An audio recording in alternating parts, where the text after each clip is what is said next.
Good. Lovely to see you all. Apologies for starting a few minutes late.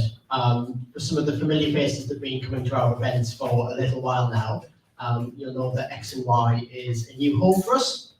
So to those familiar faces, welcome back. For those of you who are joining us for the first time, hello. It's lovely to have you. My name is Andy.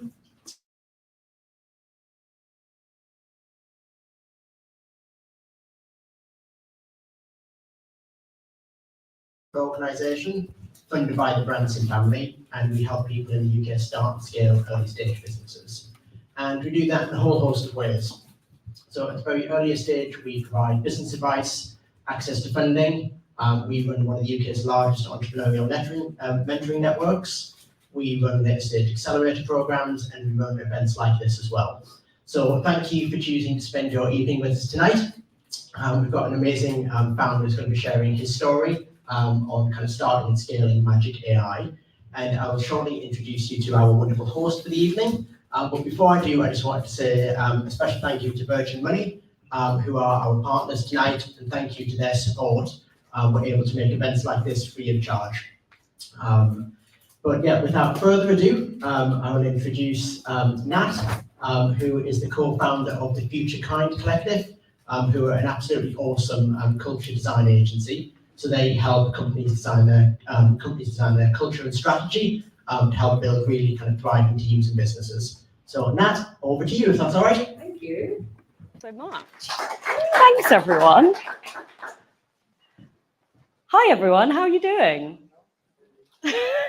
Sorry, I'm being told to get into position. So I'm going to actually sit on the chair, because if I don't, I'll be moving about all over the place. And in a previous session that we did, the recording just completely cut off my head. So that was quite embarrassing. So I'm gonna stay seated. Thank you for coming today. It's been a couple of months since we last had a Changemakers event. Hopefully I remember how to host. You can let me know, give your feedback afterwards. But it's really exciting to see you all here. Those of you that have been here before know that we like to start these things with a little bit of an icebreaker, get you talking to each other, especially if you've come on your own today. So as it's still kind of the start of the year, we're still in January, we want to kind of lean into a bit of a trend that's been happening this month. So you might have seen lots of posts on what's in and what's out for 2024. So we would love for you to turn to the person next to you and share what's in or out in 2024 for you. Maybe related to your business, maybe not. If you're joining us online, feel free to write it in the chat. So we'll just do 1 minute and then we will get started.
But yeah, I mean,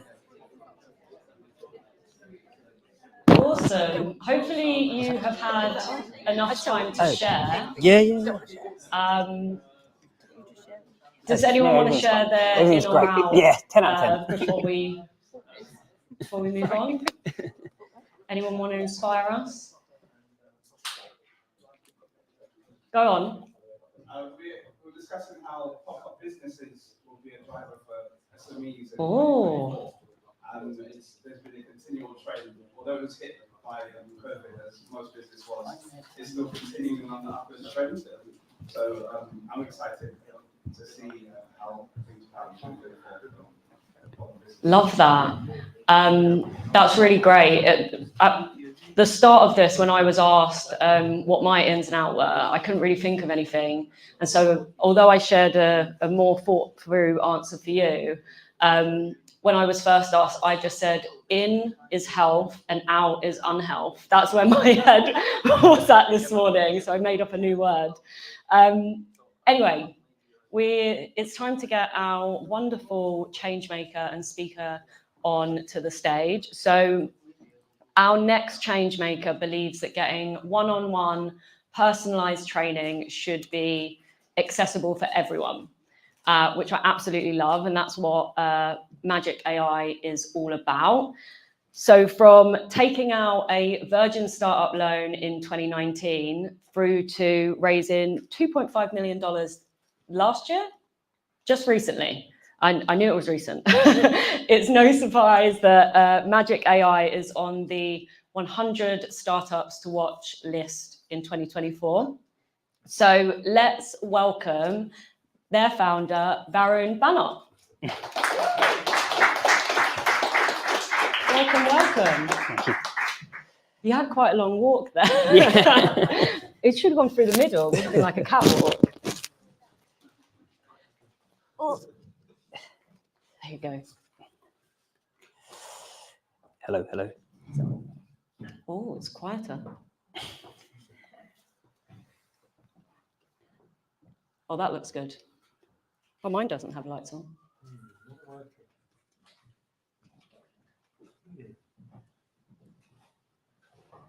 We did do a tech check before, and everything was working fine.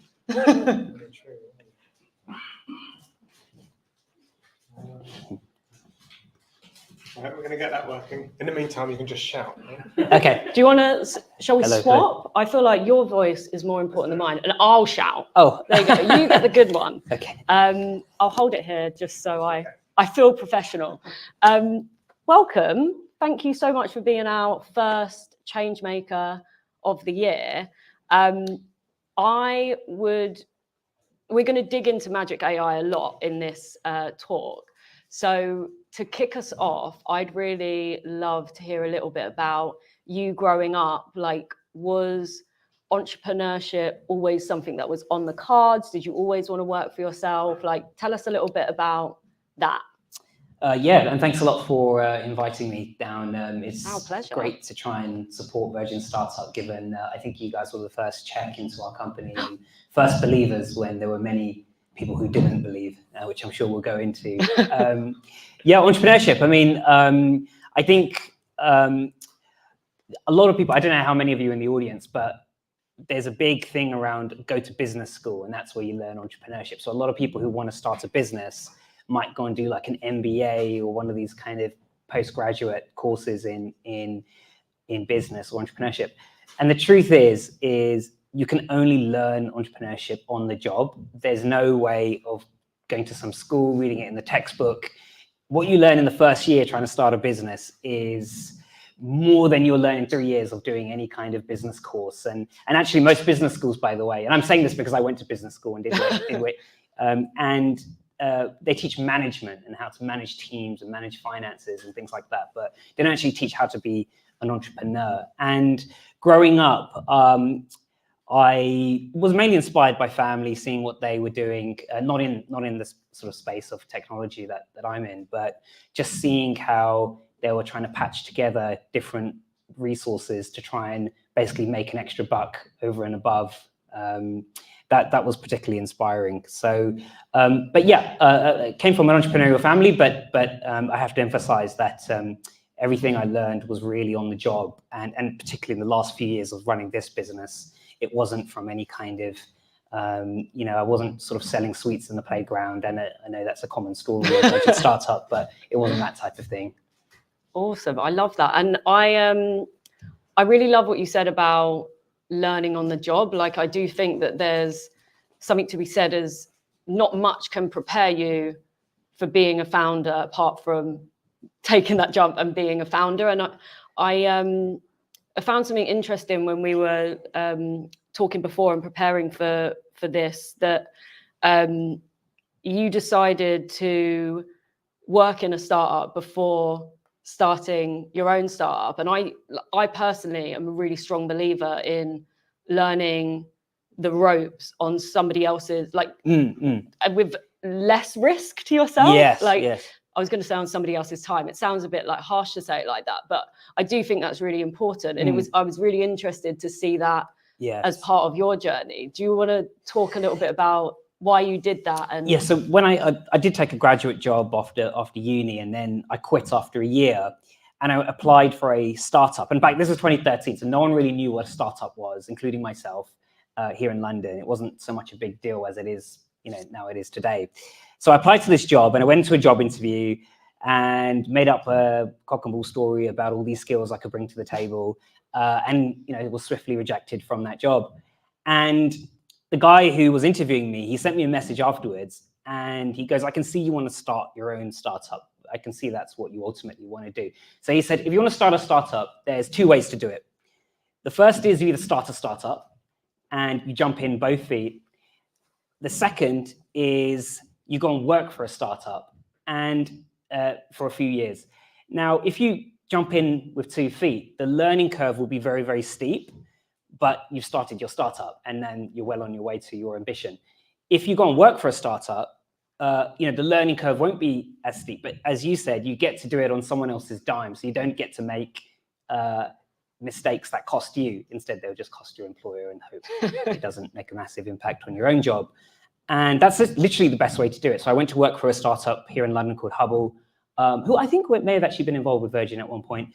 And over the course of 6 years, I'd sort of learned the ropes. We were a team of just 3 people in a little dungeon in London Bridge. And I stayed with them right up to, I think we raised about 10 million in venture capital in the end. We were about 60 employees when I left, and sort of rode that whole startup life cycle. And the things you learn in that environment, it's definitely the best way. And I don't know, I think perhaps a lot of young people coming out of university today, they don't know quite what they want to do straight away. And perhaps they just, they're watching lots of TikTok videos telling them to go and just start this and start that. But I do genuinely believe that the best way is to work for one for a little bit of time, even if it's just a year or 2, and get in that way.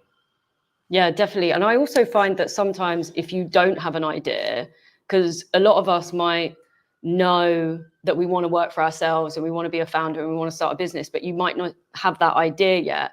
Getting into work and into different industries is such a great way to learn what it is that you want to do.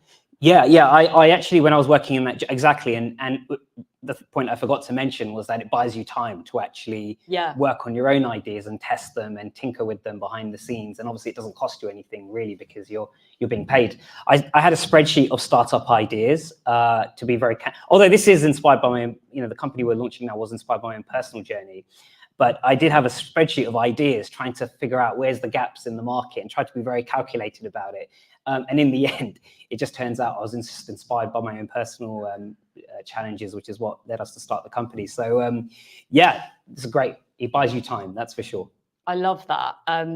Had you named any of the spreadsheet companies or ideas? There was one called, so this was before Deliveroo. It was called Instagrub, and it would go and pick up lunch for you for office workers and via an app. But this was 2012 or whatever. Yeah, stay at the desk. Stay at the desk, exactly. Yeah, and in hindsight, I was sort of like, that would have been actually quite a good idea, I think, perhaps at one point, because there was a big craze for that sort of thing. But yeah, Instagram, that was something that never saw the light of day. I love that. That was a bit of an off-topic question, but I really love hearing people's initial ideas for like naming businesses. They're always, I find, pretty funny. That's actually makes sense. So well done on that one. So I love that.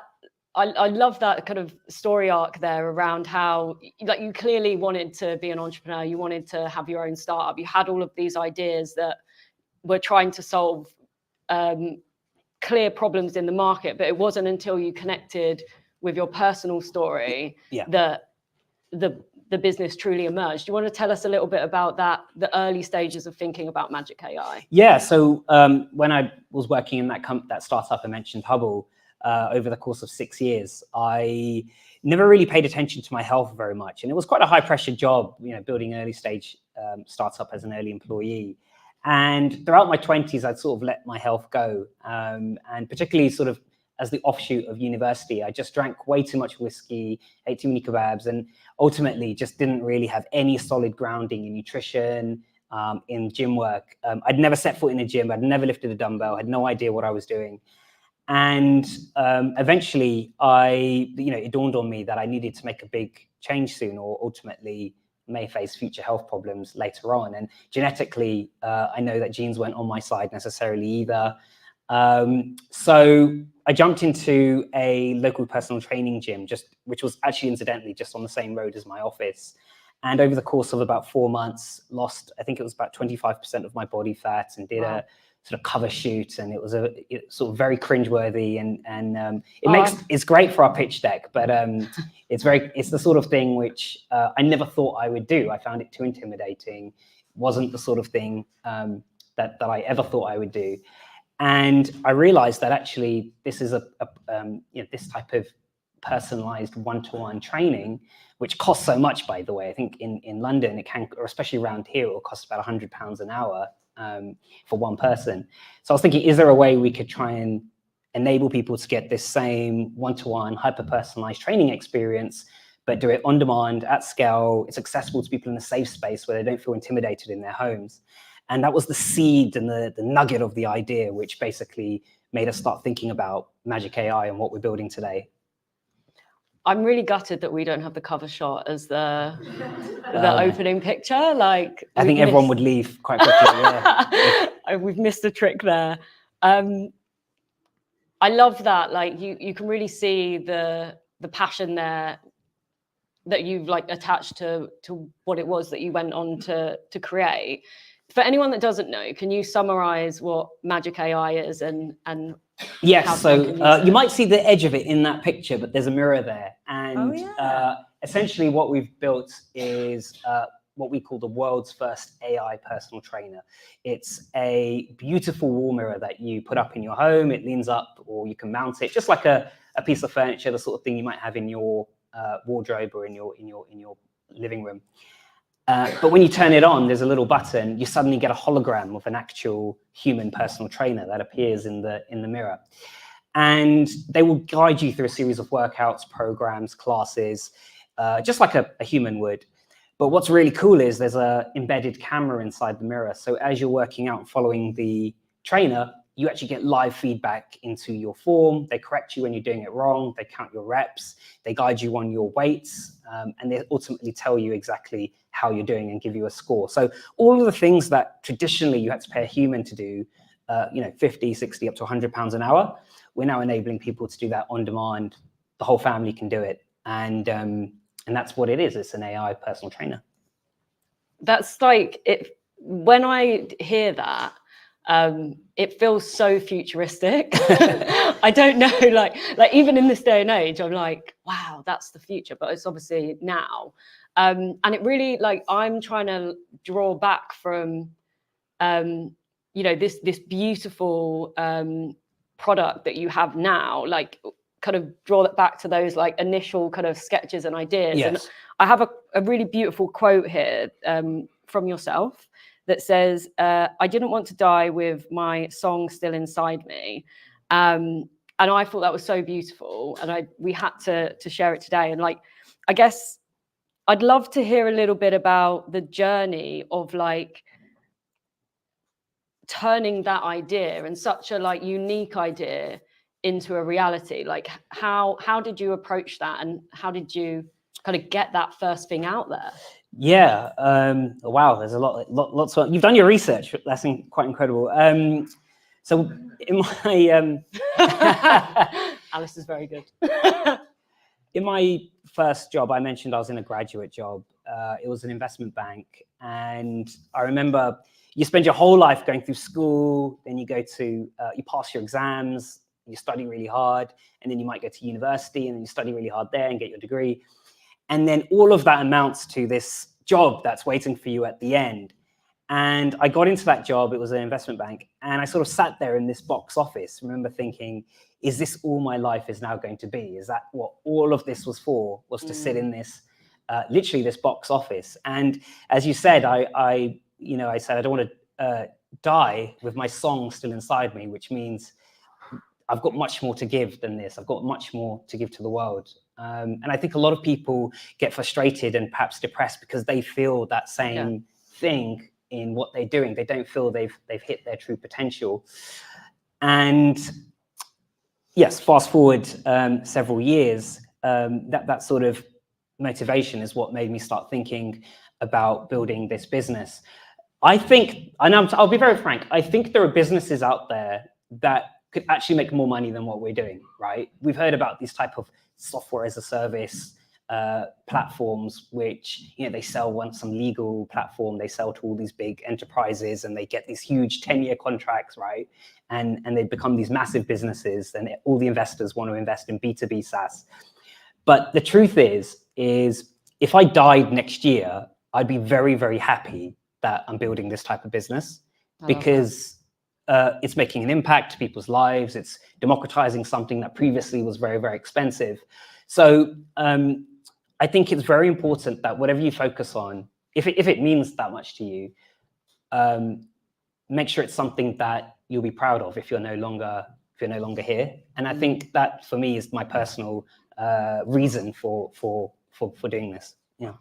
I love that so much. And I think that that's such a important reminder because, and maybe we'll come on to some of them, like the journey of starting something and producing something and running a startup is incredibly hard. And there are days that I'm sure all of us have had where you wake up and you're like, why am I doing this? I could be getting paid a hell of a lot more with a lot less stress in, banking or whatever it might be. But it's that link to your purpose, your vision, why you're doing what you're doing, the connection with customers that keeps you going, and I guess kind of helps you weather those storms as they come up. Yeah, it's true, because you're going to miss important family engagements, you're going to work weekends, you're going to be up all hours, and so you better make that mission worth it, right? Otherwise, it's going to make those darker moments very, very tough. And by the way, the other factor I'll give you is it's really good to have a co-founder, someone who you can lean on in those dark moments as well. But I guess that might be a different question. I second that totally. I also have a co-founder, 100%. So we mentioned a little bit about funding earlier, and funding is always like a big topic in this room, in this community, like ranging from should I have funding? What's the process? How do you get it? I would love to hear a little bit about your approach to funding and raising and what that journey has been like for you with Magic AI. Yeah, I really don't think anyone really knows how to fundraise properly. I think you just sort of stumble through it and kind of get better while making a lot of mistakes on the way. And that was the case with us. I do think getting a loan from Virgin Startup, by the way, is a great starting point because it's something that you can immediately lean on. Obviously, great brand. And it means a lot when they back you. I think that there's no right or wrong way. There are definitely some best practices. The first thing I would say is whenever you go to investors, you have to either be fundraising or you're not fundraising. You're never in the middle. And sometimes people, they're like, oh, I'll talk to a few investors next week, see if they, like my idea. And then they kind of have a little chat and then nothing happens. And then, no. If you're going to go in, you've got to go all in, right? Because the idea is that you need to create a competitive narrative that you are this hot ticket. All of these people want to invest in you right now. And you can't do that if you're just sort of flip-flopping through it. So you have to go both feet in, create a long list of all the targets and make sure you meet all of those targets in the same month. So you create this type of competitive kind of landscape, which forces people to start making a decision and makes it look like you're a hot ticket. There are a number of other things I could recommend across your pitch deck and data room and things like that. But the other thing I'll say is make sure you have all your documents ready to go from day one. So not just your pitch deck, but make sure you have your financial model, your data room, everything related to your company, IP, all the legals are all wrapped up and ready to go. Because if an angel, even an angel investor comes along and says, I'm going to give you 5K or I'm going to give you 10K, you need to be ready to rock and roll straight away. You don't want to leave that investor sitting around while you're scrambling to get your documents together. So back yourself, because you never know when it might happen. But yeah, sorry. Oh, great. Our advice. thanks. And our whole journey was, we approached some angels, we started getting interest, and we started getting interest from some funds, and before we knew it, we'd raised just over a couple million, and it was quite unbelievable, actually. I mean, I never thought that was something that we were capable of doing.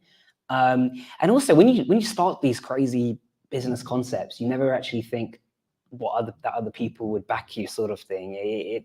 I think we have a general tendency to not always believe in ourselves. And I think when we got that first check, it was like, holy moly, this is going to the moon. I think it was like for $1,000, actually, our first check. We were like, that's it, we're going to be a unicorn after this. And that's it. That first check of 1K turned into 2 million. So yeah. Congratulations. That's such an amazing journey. And you mentioned before that you didn't think that people would necessarily, and you kind of mentioned it there as well, that they wouldn't necessarily buy into the idea or see it the way you do. Is that something that you've come up against, people kind of rejecting the idea or like not seeing that? Like, is that something that has been realized? Yeah, absolutely. I think there's this general feeling, especially as like first-time founders, that we think that the VCs and the investors know everything. They're the industry icons who have all of the knowledge, and we're like these naive founders who are just trying to like scramble along. And what I realized is I'll talk to one investor who will say, you're raising too much money. You're a startup. You don't even have a product. You have no traction, barely a team, and you're raising too much money. Then you'll get to another investor who will say, well, hang on a minute. This is some complex hardware AI type thing. You've got competitors potentially in the US who might come here and steal your lunch. You're raising too little money. You need to raise more, otherwise you're going to get killed. And what I realized is investors haven't got a clue. And ultimately, you know your business better than anyone. And actually, you need to like really trust yourself on that. And I think we, of course, double guess and we don't always back ourselves all the time, because most of the time you're just working on this business in this little cocoon of yours and you don't think. But actually, you know best. And if you have that inkling, if you have that that intuition that you think this is going to strike a chord with people, then trust it, because there's definitely something there in your idea. That's really good advice. I love the VCs don't know what they're doing. I feel like that's a soundbite from today. Do you think I was just reflecting on what you were saying there about like you're getting you will get lots of different perspectives from different VCs or different people external to what you're doing. And I'm curious about how much knowing your customers comes into that as almost like a mitigant against getting led down the wrong path. And well, first of all, I'd like to know if understanding your customers and knowing what their wants and needs are helps with making the decisions. And also I'm curious as well about how you kind of identified your customer base or something new in the market. All right, I've got a good answer for that. And this might be the most valuable thing I give to you guys today. So if you've got your notebook and pen. So there's literally 5 steps to starting a business or starting a startup. And this is this is what we did, right?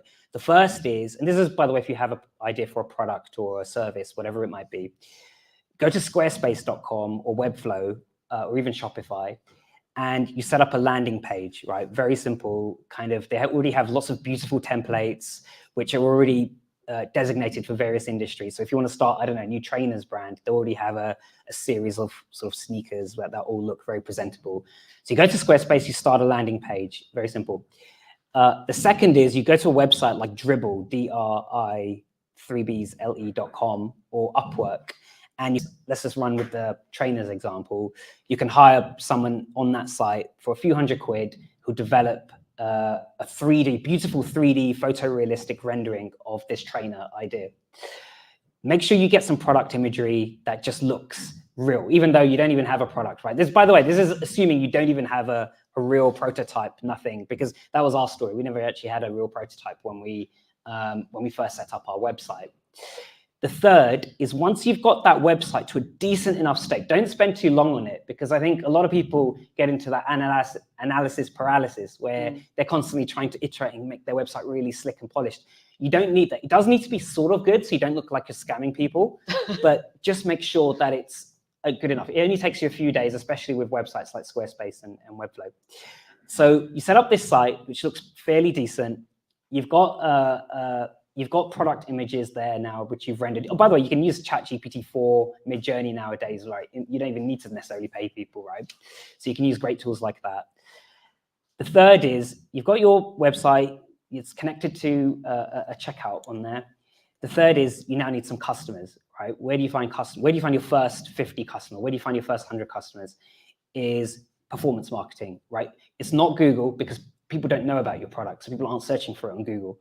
It's going to be Facebook and Instagram. So run Facebook and Instagram ads, which, by the way, are very cheap still to this day. And you might, it's a little tricky. It's not that hard to do it decently, but I would recommend hiring like a freelancer, paying about £800 a month, something like that.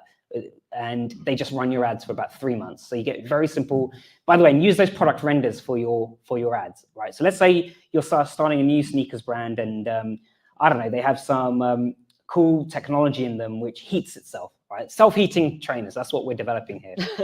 So you want to start an ad which shows someone's foot, right, which is shivering, right? You know, the sort of stuff you see on TikTok, right? And then suddenly you say, do you have cold feet in the winter? And then you suddenly show your product in there. So it doesn't have to be high budget, right? Some of the biggest brands in the world are running UGC native TikTok ads nowadays, right? So start an ad like that.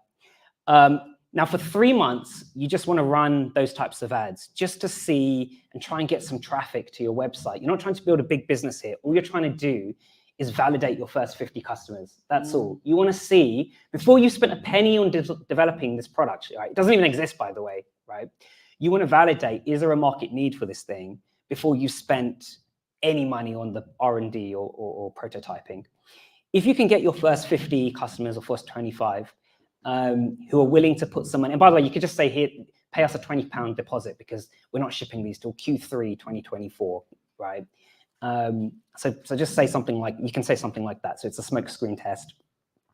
If you can get whatever customers to come, maybe it's 40, 50, whatever it might be that you think you need, then you know there's a very good chance that business, if you were to develop that product for real, there's a very high chance that people will actually buy it. You also know roughly what prices they may pay. So if you write it's £150, but you only have to pay like a £20 deposit now and pay the rest later, something like that, which is what we did with Magic, by the way.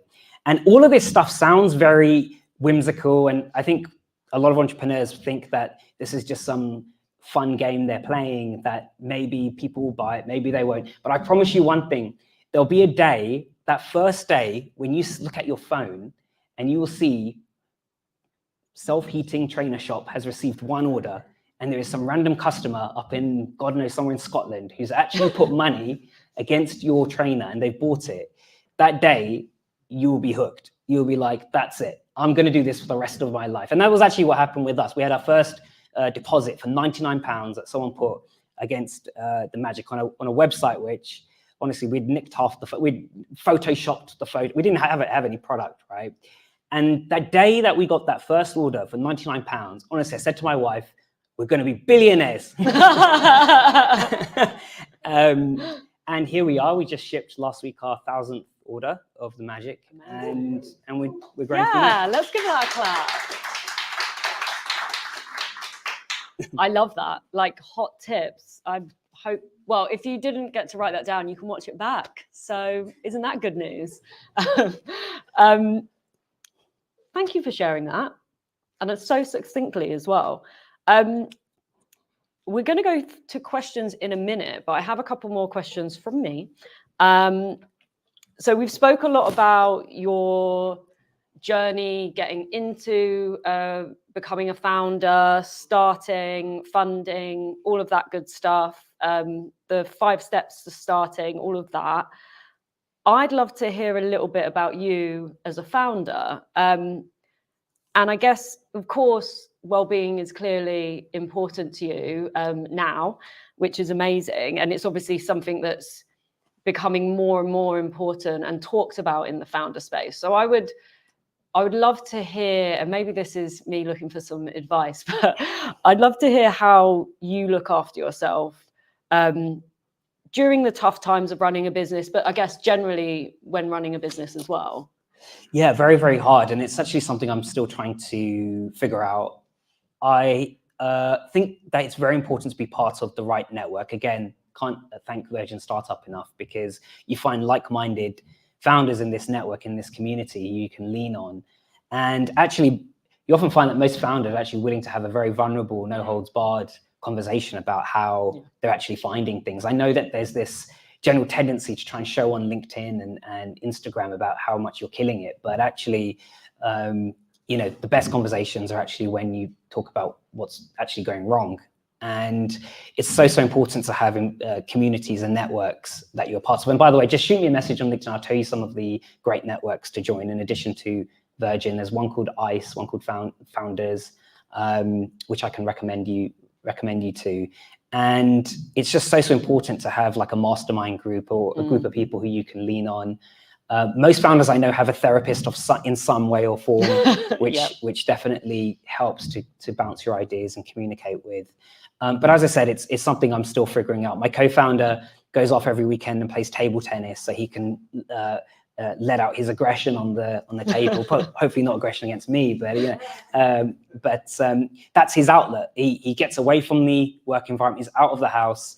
I'm still figuring it out. What my outlet's going to be. I had a baby 12 weeks ago, so I'm still figuring it out. Another class. Yeah, so I'm bound to the house at the moment, but it's so important to try and find an outlet that can help. Yeah. And I guess I'm curious a little bit about the co-founder relationship too, because I think that can evolve and change over time as well, especially like there's a focus when you're just starting through to growing a team. I believe you're a team of 7 now. Yeah.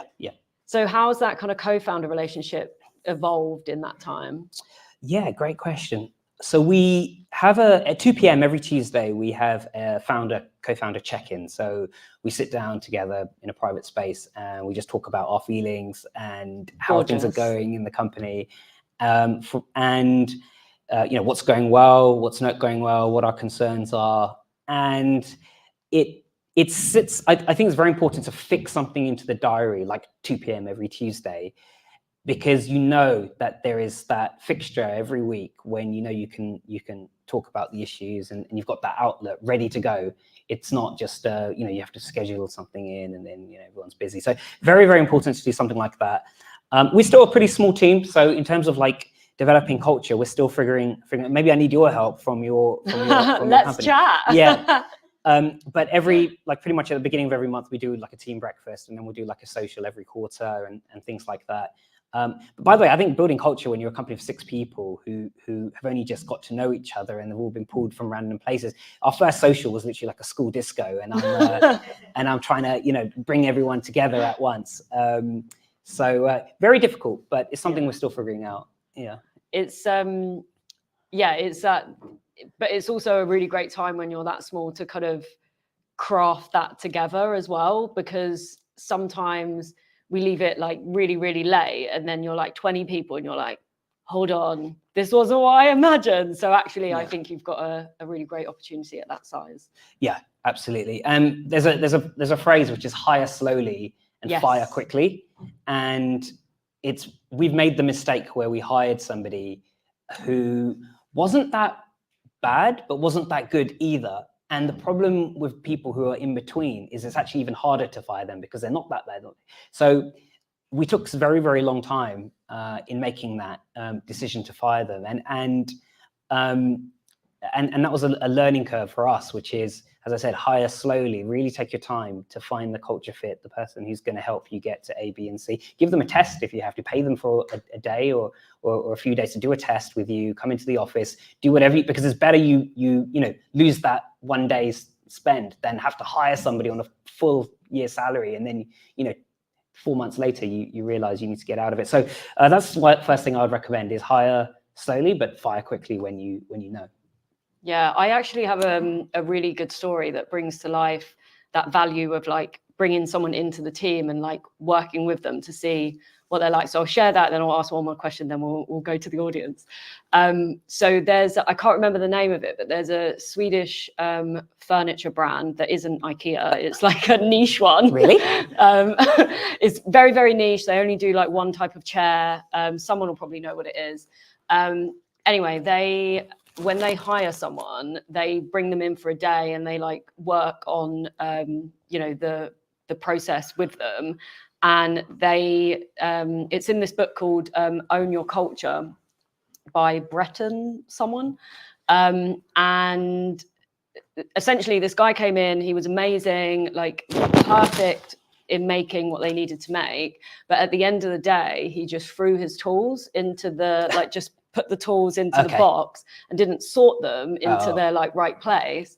And they didn't give him the job after like months of, interviews and things like that. And it was the last day, everyone loved him, but they were like, that's not what we do in our culture. That's just categorically not what we do here. And it seems like a minor thing, but for them, that was really important. And I think you sometimes don't see those things until you're actually in action.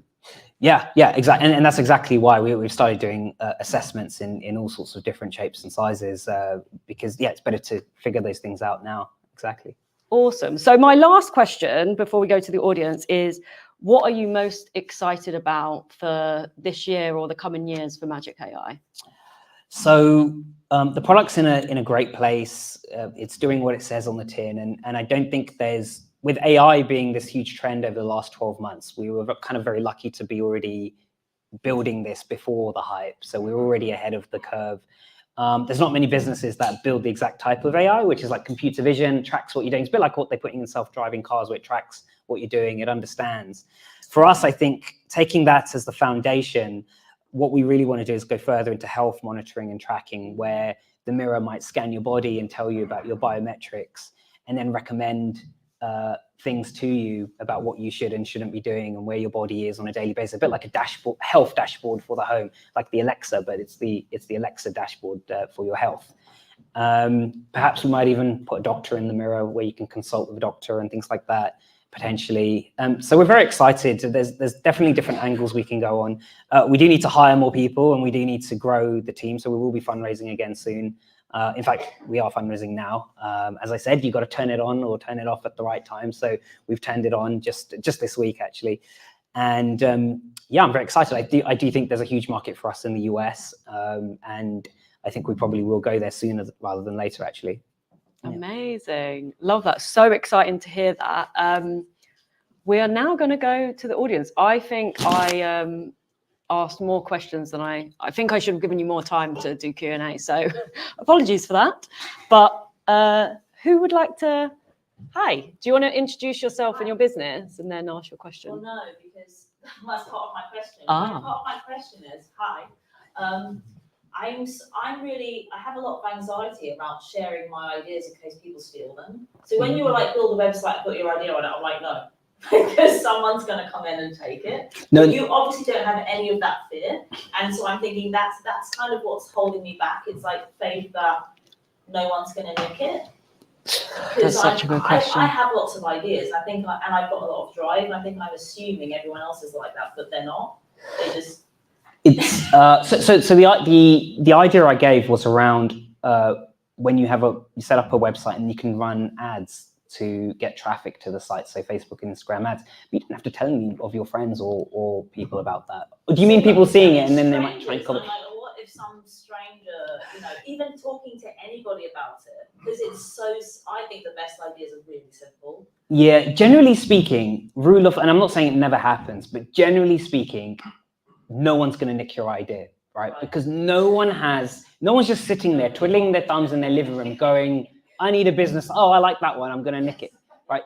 People don't have the drive they don't necessarily know the nuance of the market. They may not know the insight, right? If you're developing those self-eating trainers, perhaps you already know a manufacturer, whatever it might be. Perhaps you've got some insight which they don't have. So generally speaking, it's very, very overstated in my view about people nicking ideas. So I wouldn't put too much importance on it in my opinion, because it actually very rarely happens. And actually, that's the reason why VCs don't sign NDAs at all. They refuse to sign them because no one's got the time to copy your idea, right? If your idea is so good, it will go to the moon on its own. I wouldn't worry. Can I just ask one more?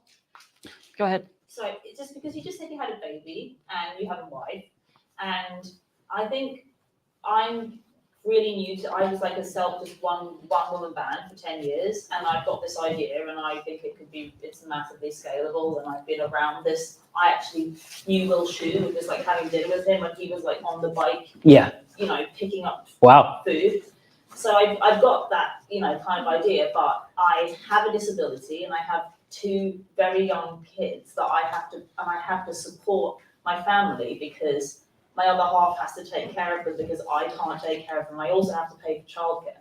So I'm coming into it with like, I need to pay I can't just afford to be like what I did with my business initially. It was like, I'll sleep anywhere, I'll sleep on your sofa, I don't care. Because I have dependents. And you have that now. So I'm like, am I crazy? Should I just leave it? But I don't want to die with my song inside me, but I have financial outgoings that I'm 40 as well. That are they're further down the line than like someone that's 25. Sure. So there's like a Paul Graham, who is like a big startup guru in Silicon Valley. He founded Y Combinator, the very famous startup. And he does say, if you're going to start a startup, the best time is in your 20s because you don't have a mortgage and you don't have kids and blah, blah, blah. And that is something which is said a lot. However, if you do have like dependents and things, one thing which I know has worked with a lot of other founders is, if you're currently working in a job, I don't know if you currently have whatever your income is, but whatever you're doing at the moment, figure out what that number is that you need to attain that might buy you a year's worth of time to work on this idea. And then you pick the time to cut the rope and then do it. That's give yourself, like, how like a startup has a runway. Like a startup has a runway when you raise investment. You also need a personal runway, right? And so that's what I would recommend is figure out what your personal runway is, and then go with that, right? If it's 18 months, whatever it might be. Yeah. Thank you. Hi at the back. We'll kind of work our way around. Sorry, excuse me. My name is Tekla Barfol. I'm the CEO and founder of a mobile tech platform called Pop-In, which is centered around increasing visibility of pop-up businesses launched at the end of Q1. My question to you is, at what stage were you in the development of your idea before you went for your big fundraise? It was. Could you repeat the question slightly and then answer? So the question is, what stage were we in our product development cycle when we went out to fundraise? So it was actually after we had completed that smokescreen test that I mentioned, but we also did have a prototype which did 6 basic exercises on it. So people could see, and we could actually demo over a Zoom call. This is our product. It does this, it does that. Fortunately, we actually managed to get a deal with Selfridges very early on, just up the road here. So they stocked us actually before we'd even raised. So we already had a little bit of kind of pull from the market because they could see that there was a little bit of potential. But as I said, all we had done was pre-orders. So we had only sold about 40 or 50 in 1 month of these things. And that was enough to convince enough people to say yes. But it was a long slog. But look, you've got validation when you do that. And if you have a prototype as well, that's only going to add to your case. So yeah, I'd highly recommend making sure you've got a little bit of a prototype to show for yourself as well, because that also shows that you're scrappy, right? As an entrepreneur, you're not sitting there waiting for them to give you their money and then you're going to blow it on lots of stuff. You've got, in fact, the meaning of an entrepreneur is somebody who takes scarce, I think in economic A level, they teach it to take scarce resources, bring it together to form goods and services. So if you can take some scarce resources and scrap together some sort of prototype, that's a sign of a true entrepreneur, and it will impress investors. Awesome. I think we had a question at the back and then one at the front. Do you want to go first?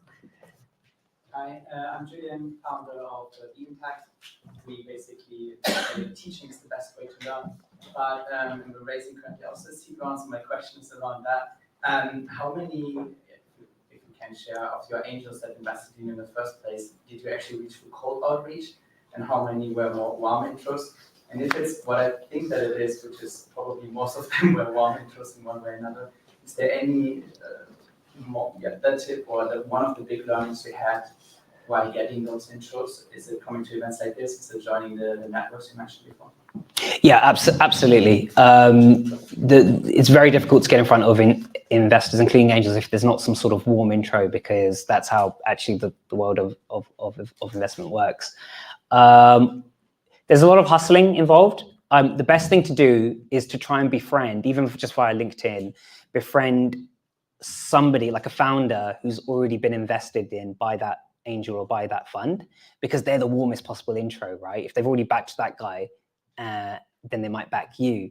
So what I did a lot of was I would actually cold email the founders and say, can you introduce me to your fund?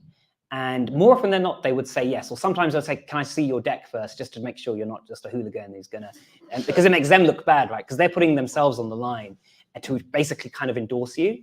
But that's the way to do it. Just find who they've backed before. Right. Yeah. Thank you. Did you have a question? Yeah, I did. So hi, my name is Abhi Sharma. I'm the founder of Abhi TV. My question, so I actually just asked ChatGPT what's the difference between blue ocean and red ocean, and it says blue ocean is looking at new unexplored markets and red ocean is looking at existing competitive markets. It seems to me that you've gone right into a blue ocean. Why did you even start this in the first place? Like, why didn't you start something that is already existing and try and compete? Why do you want to start something that's never been done? Yeah, it's a good question. Some investors we talk to say we're in a market that's far too competitive and our differentiation is not that much. And then we talk to other investors who believe your view, which is no, this is incredible. You're the first and there's no substitutions. And that was also why I said earlier, they haven't got a clue what they're talking about. So honestly, take any conversation you have with a pinch of salt. I think your point is very, very clever. And there is a point to make here, which is when you go into the newsagents or you go to Tesco's and you want a bottle of water, how many brands of water are there on the shelf, right? There's Evian, there's Buxton Spring, Highland Spring, Kano, Voss. I think I've run out of water. That was quite impressive. Yeah, all right. And what's the difference between all of those brands? Nothing. Literally nothing. If you go to their market, they'll say, "Oh, we have the minerals from the and we do, and look at the packaging, and it's all rubbish, right?" But here's the thing: competition is relevant, and it's important to know what your differentiating factor is. But it's only so relevant as it's relative to the total addressable market, right? What's the total addressable market of water?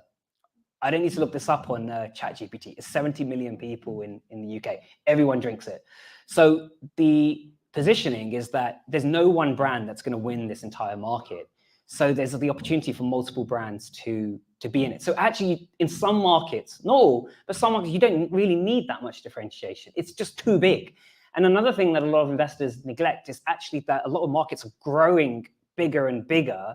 So there probably is more room for more and more entrants. And I'll tell you the best example of this, Virgin, right? There is not a single industry, I think, that Virgin went into that wasn't already dominated by many other players, right? From airlines to records to trains, radio, etc. But Virgin, the first thing which was really good was that the market was already proven, right? Which is really great because there's lots of players who are already winning.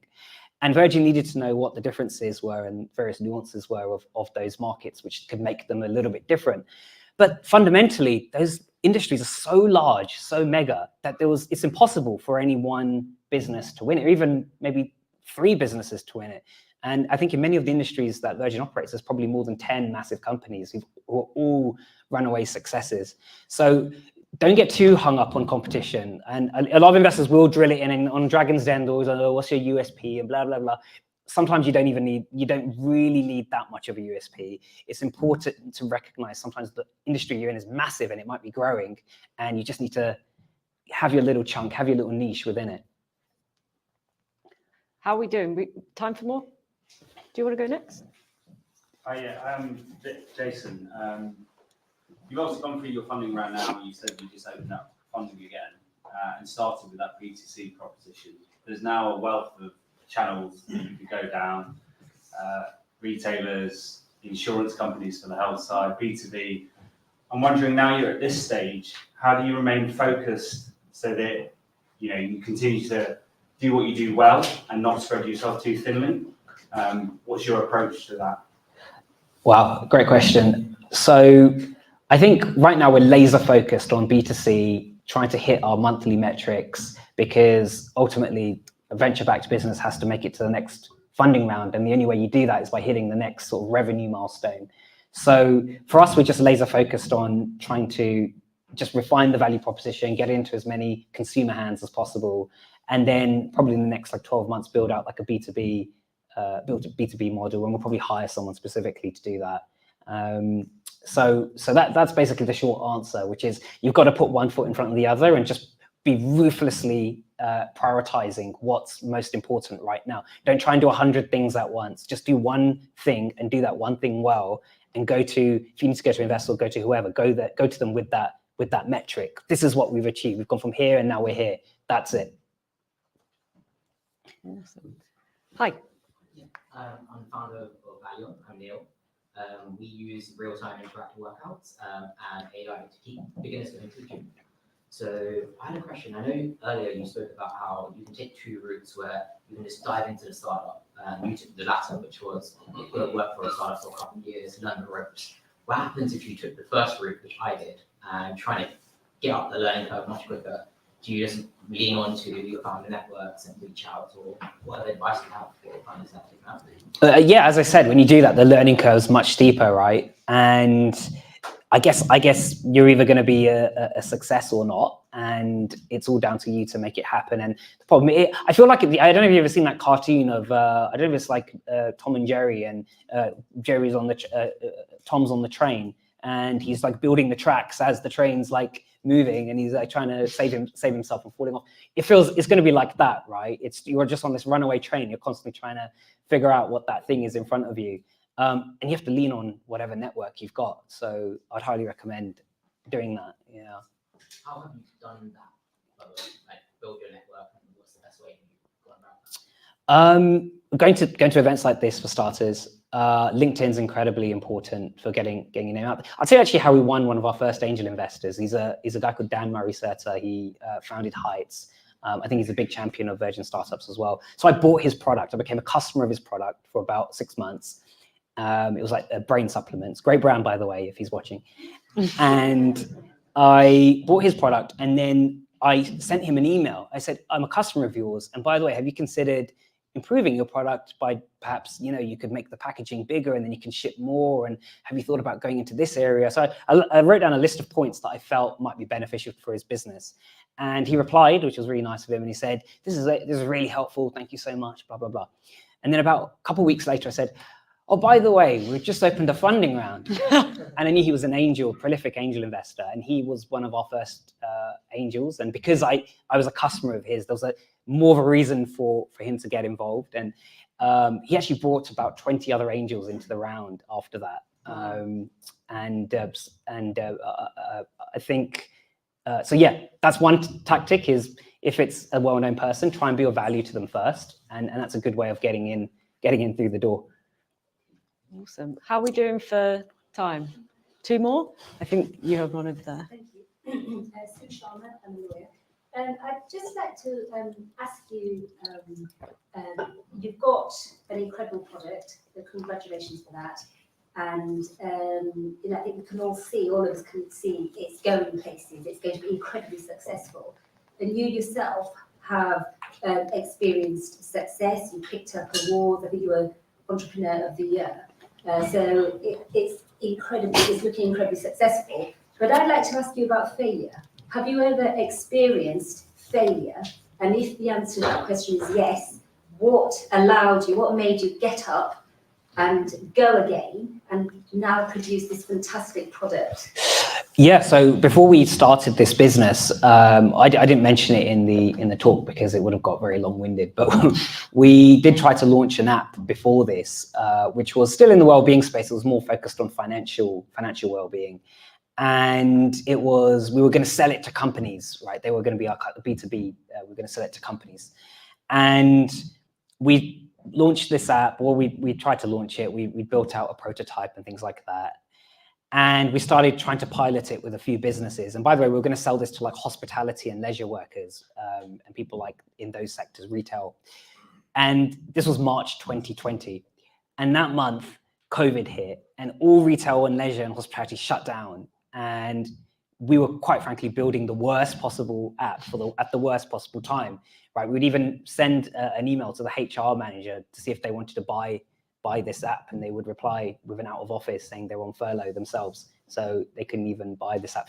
So we ended up, we gave it a few months, almost a year actually. I think we were kind of kicking around and realized this isn't going to go anywhere, and we had to just know when to pack it in, which I think is probably a bit of a skill set in itself, especially when you've had your heart set on this idea. It's just having that humility to say it's time to go home, and we packed it up. And but actually, some of the stuff we learned from that is what made us start thinking about well-being more, and ultimately what we're building now. Awesome. I think we've got time for one more. Go ahead. Yeah. Hi, I'm Saho. I'm a doctor, but I'm also a founder of Breathe, which is a sweat-proof clothing company. Great talk, by the way, really, really insightful. I kind of wanted to ask a similar question, but how do you, when you have disappointments or a really difficult day, how do you then pick yourself up, keep that motivation high? You must may have customers coming and saying, product's not working. How do you then keep going? Oh, wow. Does anyone know the answer to this? I'm still figuring it out. I think knowing your why is really, really important. And it's like what I was saying earlier in the talk, which is if you're building that boring B2B SaaS type company, I mean, I'm sorry, I know some people are building that, but I think what's really important is you build something that's meaningful to you, right? Something that you feel is an important mission. Because then, as I know there's a cliche, you do what you love and you never work a day in your life. That's not entirely true, but if you do what you love, you can definitely get through the days a bit better. One thing I would say is when people say encouraging things and they send you nice messages, it's definitely worth sticking them up on your wall, because there'll be moments when you're going to be like, oh, I've had a shit day, and then you see them up on the wall and you're like, this has actually really helped. So those are the little nuggets of advice. But if anyone else has any advice, please let me know on that. Yeah. Oh. Gratefulness. Yes. Because once you just focus the good that's happening there, Yeah. that just kind of disappears. I've been through a lot as well. Yes. And I've been from the old startup businesses. Like started from scratch, had to work like 10 years. Get the funding in there, everything. This is a new switch, and it's very enlightening, this whole sphere coming into. But what I've learned from that was just being grateful, like having the right teams around me, looking back, having the right team, the right people, really helping and developing the people, understanding what drives them, where they want to go to, helping them get there. I can't really explain it, but it's an incredible feeling. But gratefulness is at the core. That is, from me, something I learned. I love that. Thank you for sharing. I think we're out of time. Thank you so much. Oh, thank you for having me. This has been such an interesting, yeah, for sure.